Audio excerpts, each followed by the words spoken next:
The crystal flute slipped from his fingers and shattered across the marble as the billionaire folded in on himself, mid-toast, and hit the floor while his family stared in a stunned ring of silence and the chandeliers hummed overhead like frozen stars. The dining hall held its breath while the head chef rushed in with white gloves raised like surrender flags, and the youngest niece began to cry, and every face turned toward the man who was supposed to be untouchable and eternal and now lay motionless with his cheek pressed to the cold shine of his own reflection. No one moved until the old housekeeper crossed herself, and then the room broke open, and people shouted and chairs scraped, and someone yelled for an ambulance, though the private doctor was already running from the next room with a case and a mask and a needle, and the word critical stamped itself across the air like smoke. They lifted him, and a sealed envelope fell from his jacket and skidded under the long table with the polished legs and the velvet runner, and no one saw the faint inscription on the wax because the doctor was counting aloud, and the bodyguards had formed a wall, and the family flowed behind them down the corridor like a flood of silk and worry and calculation. In the private suite, the doctor placed the mask, and the billionaire breathed slow and shallow while machines clicked and numbers climbed, and the family collected at the glass wall that kept him out and kept him in and magnified every expression like a lens designed to catch the smallest crack. His wife pressed her palm to the glass with an actress stillness and whispered his name again and again, and each time it sounded like a different spell. And next to her the adult son checked his watch and then put it away and then checked it again, and the daughter's eyes were wet and red and stubborn, and she stood without leaning on anything, as if she would not give the room the satisfaction of watching her fall. Doctor finally turned and said he needed quiet and time and would update when it was safe, and the security chief guided everyone to the anteroom, a place with low lamps and a bar no one touched, and a bowl of white orchids that looked like paper birds waiting for wind. Only when the door clicked and the camera light over the bed brushed green, did the billionaire open his eyes and look at the ceiling and let out a breath he had been holding since the floor hit him, and the mask eased, and the doctor's face softened, and the hush of the room changed from panic to plan. He asked if anyone had noticed the envelope, and the doctor said no, and he asked about the audio, and the doctor tapped the inside of his cuff, where a tiny square would carry every word spoken within reach of the bed, and he nodded once with a kind of weary fire, and then he closed his eyes again as the doctor opened the door to let the first wave of family into the chamber of grief. They came one by one with footsteps like different kinds of rain, and they spoke as if their words could climb through the air and cradle him, and each voice carried a signature that money had taught him to read. His wife came first with a robe tied too tight and a face that could sell a tragedy to an empty theater, and she sat and stroked his hand with a tenderness that was almost perfect, yet her thumb paused at his wedding ring, and in that pause the camera saw a thought flicker and pass, and she asked the doctor about medication and dosages and allergies as if she were preparing a script, and he lay still and listened to the little tremble that arrived only when she said, "My love." The son arrived with his jaw set and his eyes dry, and he asked about power of attorney and impending deals and the timing of board votes, and the doctor reminded him that none of that mattered now. And the son said of course, and then lowered his voice and asked whether the sedatives would keep his father from signing anything for long, and the doctor said the priority was health and that the law would follow health, and the son swallowed and said yes of course again while his hands flexed as if gripping a steering wheel no one could see. Daughter came last with a sweater thrown over her shoulders and hair barely brushed, and she took his hand with both of hers and told him to rest, and told him to fight, and told him that she would be there when he awoke. And when the nurse came to adjust the line, the daughter looked up with a sudden fierce protectiveness as if daring anyone to add a single drop that did not belong, and then she kissed his temple, and the taste of salt remained after she left. When the room cleared, the security chief stepped in and closed the blinds and said there had been a whisper about the envelope, and the billionaire told Bill and him to find it discreetly and to check the underside of the table leg at the head of the long hall, and the chief nodded once with the soldier's economy and faded away like a shadow that knew every path, and the house night fell with the quiet weight of money and history, and the mansion settled into the choreography of crisis while speculation traveled the corridors, and the staff moved like dancers who had done this before, and the city beyond the gates glittered as if the stars themselves were watching the house and taking notes. In the anteroom, the wife sat with the son and spoke in a low tide of strategy and concern, and the daughter paced alone, and the brother of the billionaire made jokes that landed with the hollow clink of coins dropped on tile, and the lawyer called and called again and sent messages that read urgent, and the doctor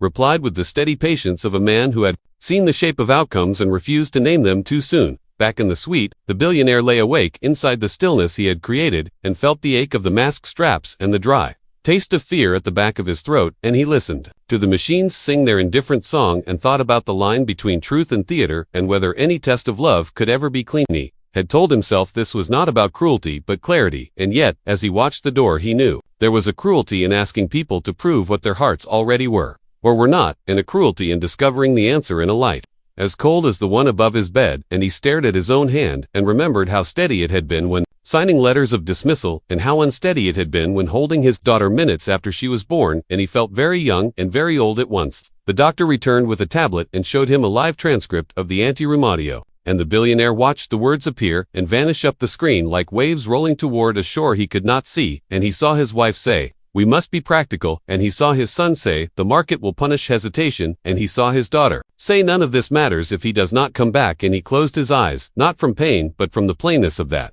sentence. The security chief came in with the envelope held in a glove and placed it on the table, and the wax seal caught the lamplight like a small red moon, and the billionaire nodded that it should be opened, and the chief peeled the seal and unfolded a single sheet that smelled faintly of smoke and rain, and read the message aloud in a voice that stayed level though something inside it tightened. "To those who stand closest when I fall, who will carry me, and who will carry only what I drop." There was no signature and no instruction, and the chief looked up with a question that did not need words, and the billionaire said they would see the answer before dawn, and the doctor looked from him to the envelope and back and said very softly, "That answers rarely arrive without a cost," and the billionaire almost smiled because truth had a way of sounding like poetry when spoken by a man who had seen too much hours thinned, and the mansion changed partners with the night watch, and the nurse on duty rolled the cart to check the lines and whispered apologies to the sleeping patient who was not sleeping, and the billionaire counted her steps and listened to her humming a tune that sounded like a lullaby and thought about his own childhood, and the sound of rain in a small room with a leaking roof, and how far that room felt from this bed. The first real crack arrived at 3 according to the clock on the wall, and to the weight in the air that shifts when a secret enters a room and pretends to belong there, and it came in the shape of the brother who opened the door without knocking and stood in the half-light with a grin that hid behind sympathy, and he closed the door very gently and approached the bed with hands folded as if in prayer. He bent close and said that he loved his brother, and that families must do what is necessary, and that doctors could be mistaken, and that nerves put on a show when money was near, and that it might be better to sign a temporary delegation for the sake of the company, to avoid panic, to reassure the markets, to calm the storm, and he placed a pen on the bedside table with a movement so delicate it could have passed for kindness, and he slipped a paper from his coat with spaces already marked, and when the billionaire did not move, the brother sighed and said, "I will return shortly with a witness, and you can simply make your mark, and the world will keep turning." When the door closed, the billionaire breathed and counted to 50, and looked at the pen as if it were a match in a dry forest, and then the intercom crackled with the softest of sounds, and a voice he did not recognize said, "The nurse on the night shift is not who she says," and the line went dead with a soft click that seemed to carry a fingerprint. He turned his head toward the window and saw the reflection of the line like a string of glass beads, and he watched a bubble form and then vanish, and he felt the skin on his arms tighten with a chill that came from inside, and he reached for the call button and found it just beyond the tips of his fingers, and the mask tugged at his mouth as if asking him to stay still and pretend a little longer. Then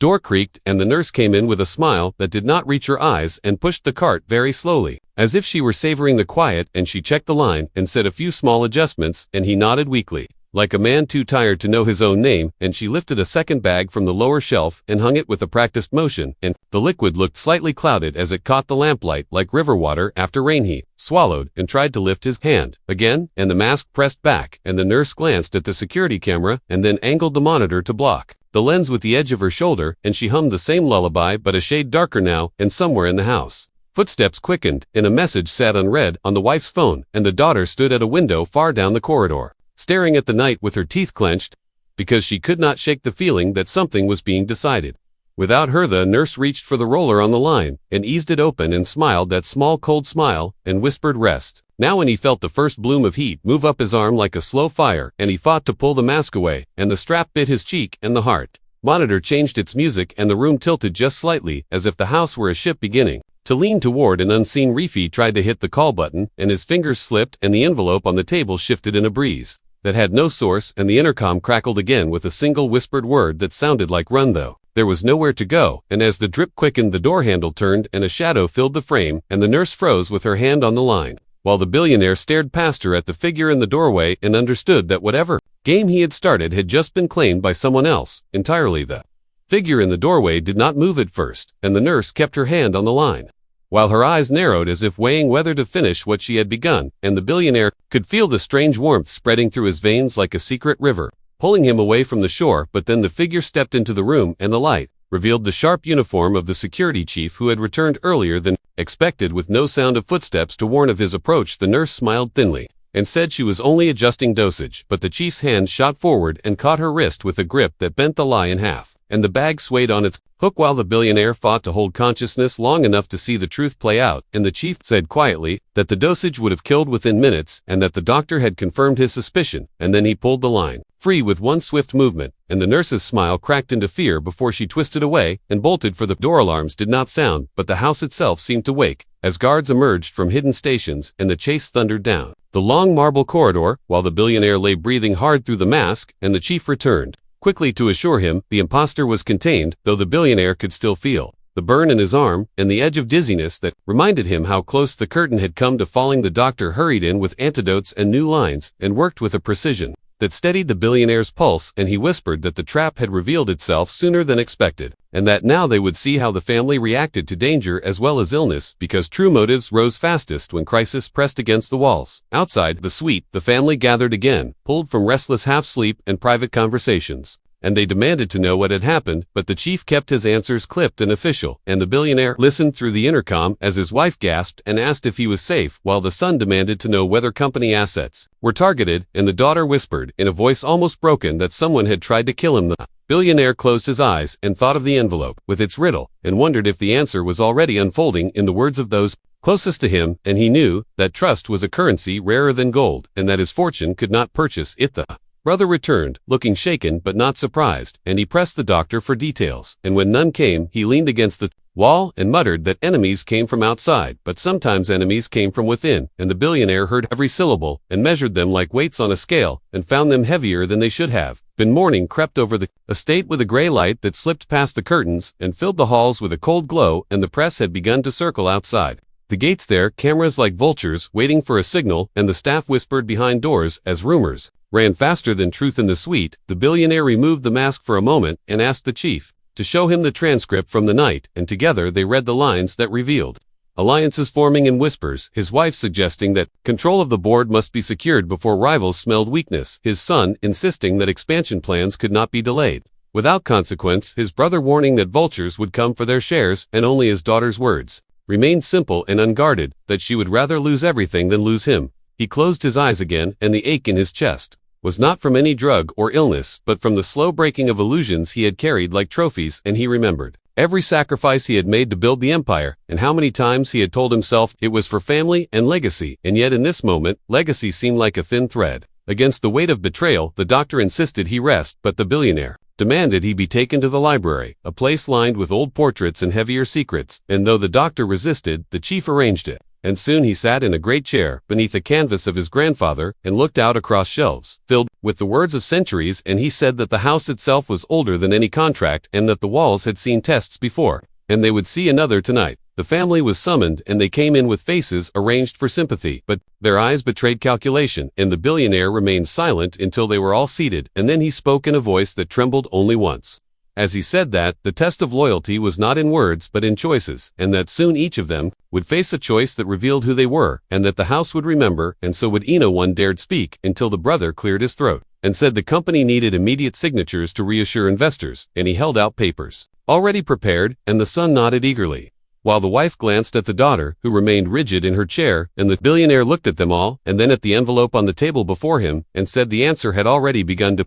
write itself. The day stretched long, with tension humming like electricity under every exchange, and when night fell again, storms rolled in from the sea, and lightning cracked the horizon, as if the sky itself were taking notes, and the mansion glowed against the dark, like a lantern full of secrets waiting to spill. The billionaire returned to his suite and lay once more beneath the hum of machines, but his mind remained sharp and restless, and he thought of the nurse now locked away, and the brother with his ready documents, and the wife with her perfect sorrow, and the son with his impatient hunger, and the daughter with her fierce gaze that reminded him of truths he had forgotten. He knew the test was no longer his alone, because when you asked for truth, you invited danger, and when you set a trap, you risked being the one caught. And as he drifted toward sleep with the storm growling outside, he realized the real question was not who would care if he fell, but who would push hardest to make sure he never rose again just before the thunder swallowed the house. He whispered to himself that by the time dawn arrived, the family would reveal more than they intended, and the truth waiting in their hearts would stun them all more than his sickness ever could. Rain hammered against the tall windows of the mansion as if the storm itself had come to test the walls, and the people inside and the billionaire lay awake, listening to every drop like the ticking of a clock that counted down to revelation, and he could not tell if the sound was comforting or threatening, but he knew that time was no longer a friend, because every hour brought his family closer to choices they could not hide.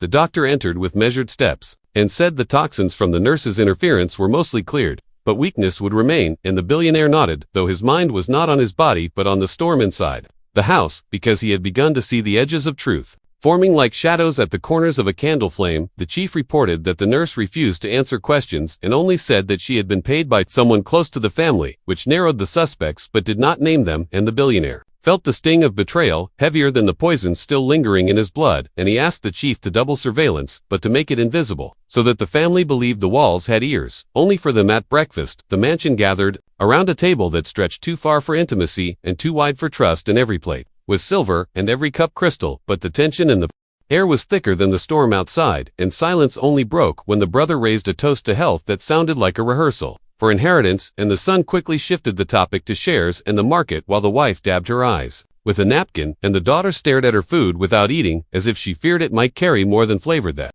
billionaire watched through a concealed camera feed, and his heart ached not because of the illness but because he recognized the hunger in their eyes, the kind of hunger that wealth fed instead of cured, and he wondered whether his empire had been built as a fortress for love or a cage for greed, and for the first time he could not answer. By noon, lawyers arrived at the gates summoned by someone within, and the chief intercepted them, demanding reason, but they waved documents that spoke of emergency transitions and clauses hidden deep in contracts, and the billionaire saw how far the plan had gone and how little time remained before signatures turned suspicion into permanence. He ordered the lawyers held outside the gates until further notice, and then called for his family, one by one, to come to his suite, each unaware of the others and each carrying the weight of their secrets. His wife entered first with eyes red from practiced tears, and sat beside his bed stroking his hand with fingers that trembled only when they passed the ring, and she whispered that she could not bear to lose him, and yet her voice betrayed the fear of losing position more than losing a partner. And when he asked her if she believed his illness was terminal, she looked away before saying no, but her silence before the word told him everything. His son came next with shoulders squared, and spoke of the company as if it were a battlefield, and he, its general, and he said, the world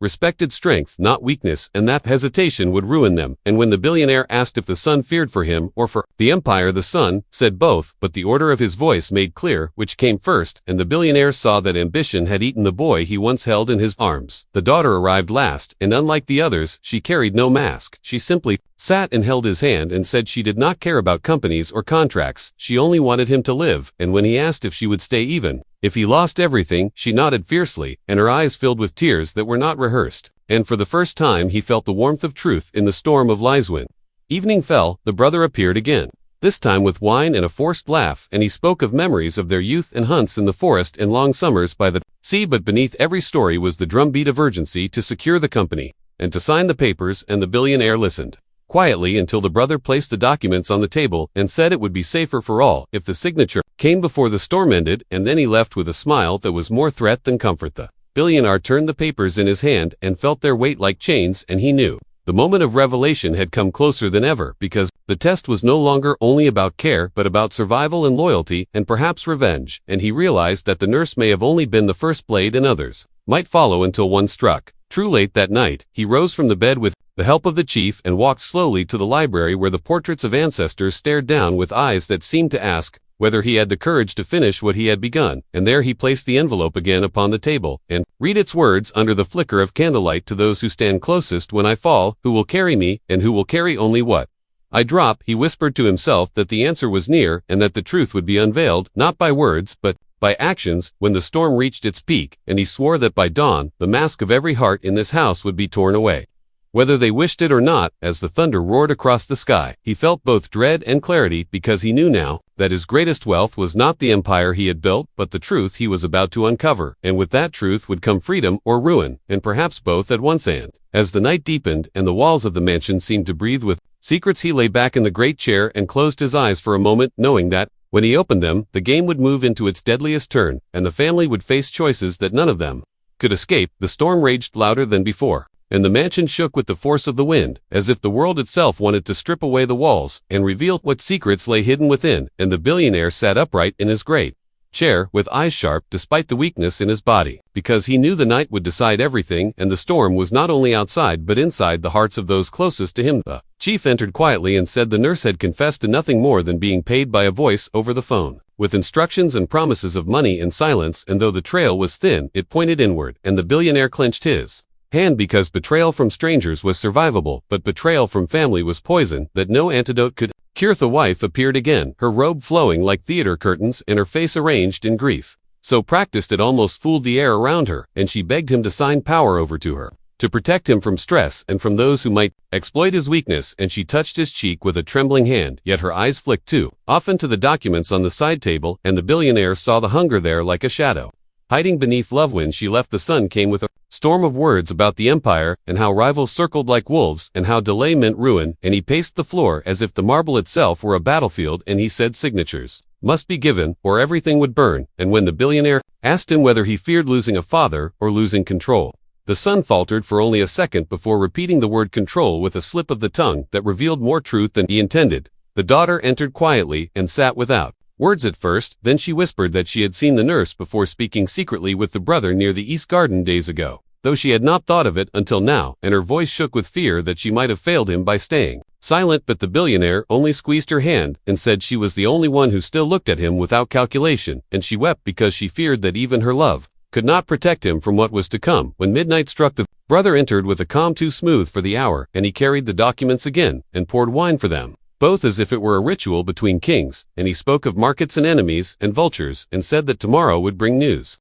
and leaks in the empire would bleed unless a signature stemmed the wound. And he leaned close and whispered that family was stronger when one voice led, and that his brother had done enough and could rest now, while others carried the weight. Billionaire listened and then asked what if rest meant death, and the brother smiled with lips thin as blades and said death was only a matter of timing, and timing could be arranged to spare the company from chaos. And for the first time the billionaire felt cold fear, not of illness but of intention. After the brother left, the billionaire called the chief and said the family would be gathered at dawn in the library, and that all surveillance must be prepared, and that every word must be captured, because the test was ending tonight, and the truth would stand naked before them. And the chief nodded and swore to guard him until the final moment. Towers passed slowly, and the storm outside clawed at the windows, while inside the house shadows stretched long and restless, and the billionaire lay awake staring at the ceiling and thinking of every sacrifice made to build the empire, and every night spent chasing power instead of love. And he wondered if perhaps this was the cost fate had always prepared to collect. At the edge of dawn, when the rain softened to a steady drum, the family gathered in the library summoned by the chief, and they sat beneath the portraits of ancestors who seemed to glare at them with painted judgment. And the billionaire entered last, supported by the chief, and lowered into the great chair. With the envelope placed before him on the table, he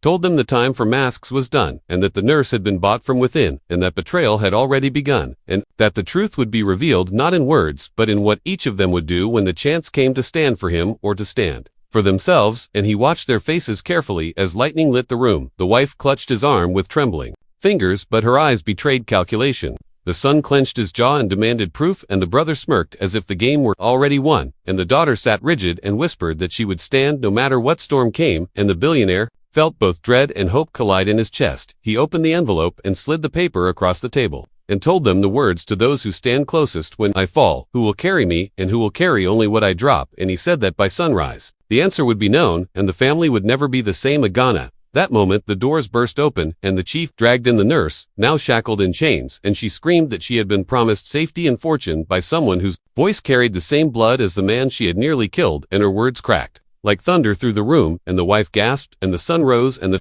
brother stood still with eyes colder than stone, and the daughter buried her face in her hands. But billionaire closed his eyes and knew the storm had reached the heart of the house, and that what came next would shatter everything they had built together, because the truth had finally arrived, and it would not be gentle. The room froze as the nurse's cry echoed against the tall shelves, and the portraits on the walls seemed to lean closer, as if the painted ancestors hungered for the revelation that was about to spill across the floor. And the billionaire sat still in his chair, his breath shallow yet steady, while his family swirled with panic and rage and silence all at once. The wife pressed a hand to her mouth as if to stop the truth from crawling into her throat. The son demanded to know who the nurse meant by blood, and the brother sneered with a calmness too perfect to be innocence, and the daughter whispered no again and again as though repeating it could undo the words. Already, relentless, the chief tightened his hold on the nurse and pressed her for more, and she shivered as if cold water poured down her spine, and said the voice that paid her had spoken of inheritance and control of the empire, and she had been promised freedom if she finished the task, but that she had seen the man once in the garden, and though he wore shadows for a cloak, his face was familiar to the family itself. And then she fell silent, as if a weight had locked her tongue. The billionaire leaned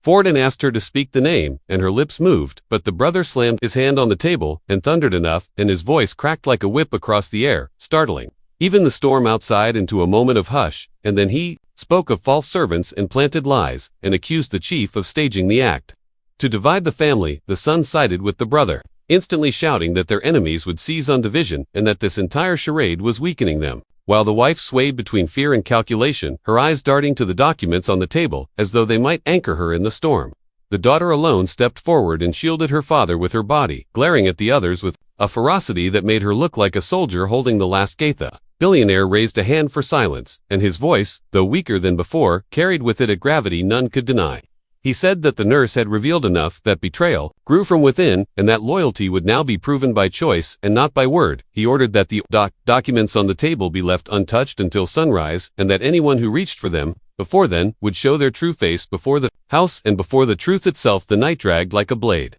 across stone as the family remained in the library under the eyes of guards and portraits, and the storm outside eased into a cruel quiet. The son paced like a caged animal, the wife whispered prayers into her hands, the brother sat with a smile too sharp to be comfort, and the daughter never left her father's side close to dawn. The billionaire felt his chest tighten as though fate itself pressed down upon him, and he knew the climax had come. He asked for the documents to be placed in the center of the table, and then he leaned back and closed his eyes as if surrendering to the test he had created. He said, whoever reached for them first would reveal whether love or greed ruled their blood. For a long moment, no one moved, and the silence was thick enough to choke. Then the son slammed his fist down and shouted that waiting was madness, and that the empire would collapse without immediate action. He reached forward, his hand trembling with fury and desperation, and in that instant the daughter leaped between him and the table, her voice sharp with anger, saying, "You care more for the crown than for the man who gave it to you." And her eyes blazed with a truth that stripped the son of his words. The wife cried out and stumbled forward, trying to calm them, but as she did, her hand brushed the edge of the documents, and the room caught its breath. The brother leaned forward like a vulture, seeing carrion,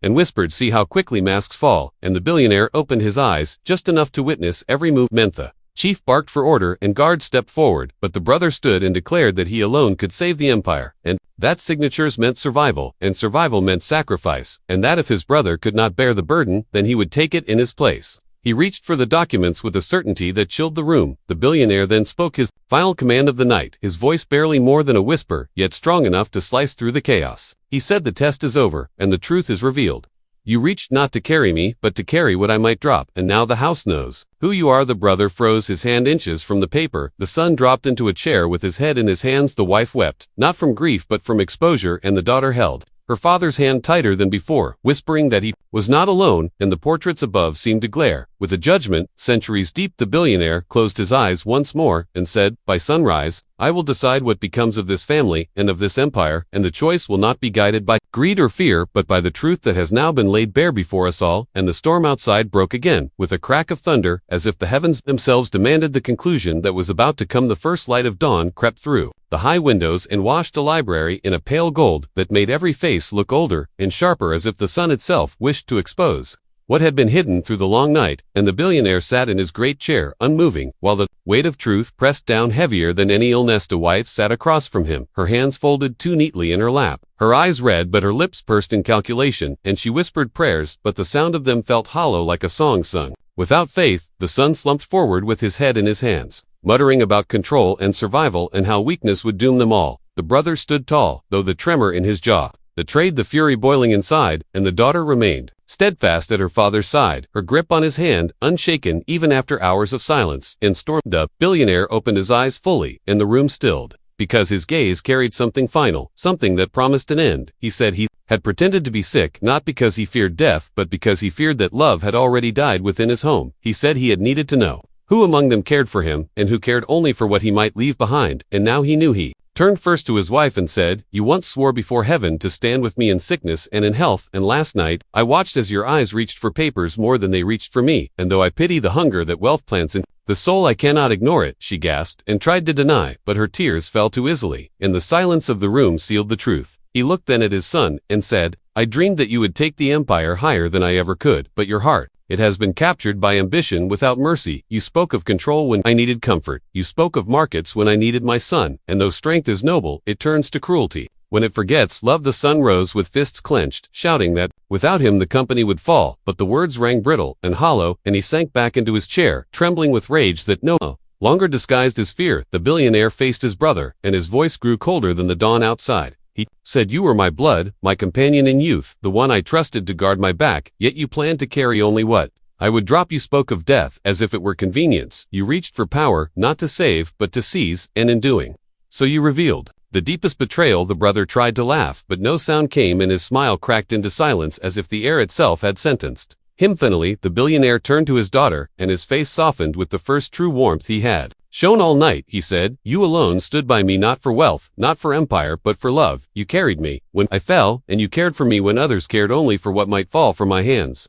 You are the only one among them who passed the test, and for that, you are the heir, not to my empire alone, but to my heart. She wept and pressed her forehead to his hand, whispering that she never wanted the empire, only him, but he said the empire would need someone who valued love above greed, and that was why it must be hers. The wife cried out in protest. The son shouted in fury. The brother cursed the storm outside, but the billionaire raised a hand, and all fell silent. He declared that by his will, the empire would be rewritten, that the daughter would inherit control, and the others would receive only enough to live without hunger, but not enough to rule. He said loyalty could not be bought, and love could not be forged by contracts, and that his wealth would no longer be a weapon used against itself. The chief stepped forward with documents already prepared for this outcome, and the billionaire signed with a steady hand, though his body trembled afterward, and the sound of the pen scratching across the paper was louder than the thunder had ever been. It was the sound of endings and beginnings colliding. The brother lunged forward, but guards blocked him. The son begged and threatened in the same breath, but his words fell unheard. The wife fainted against her chair, as though the weight